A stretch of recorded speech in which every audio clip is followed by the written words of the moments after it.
I'm very lucky to find a person who's 6 feet tall and weighs 210 pounds to test my kayak. After I posted this video about 2-3 weeks ago, a local viewer contacted me. Last Saturday we met at Tualatin Community Park to test my kayaks. The weather was perfect and the river is very peaceful. My initial estimation is my Gen 25 can handle 190 pounds max. I found out I'm just too conservative in my estimation.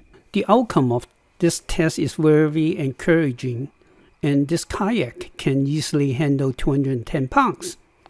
As you can see in this photo, it probably can carry 230 to 240 pounds.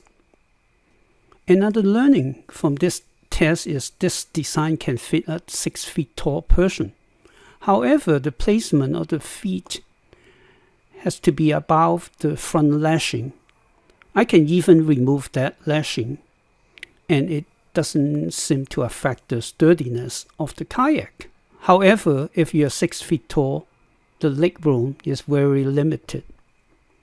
It can be slightly improved if I move the seat back a few inches.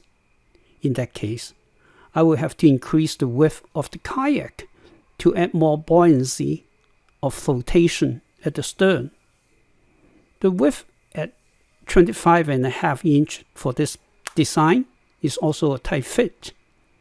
It will work much better if the width is increased to 28 inches.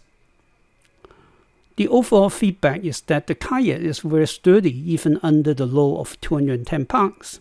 I will include this learning to my Gen 25 version 5 design. My friend was able to try my pontoon boat, and he really liked that boat too. At the end of the test, I offered my friend to try out my other 9 feet 8 inches boat, which has the seat moved back. Therefore, it provided much more leg room for the taller paddler. He could even stretch out his feet. If you like my video, please give me a like and also subscribe to my channel. Thanks for your support. Bye bye.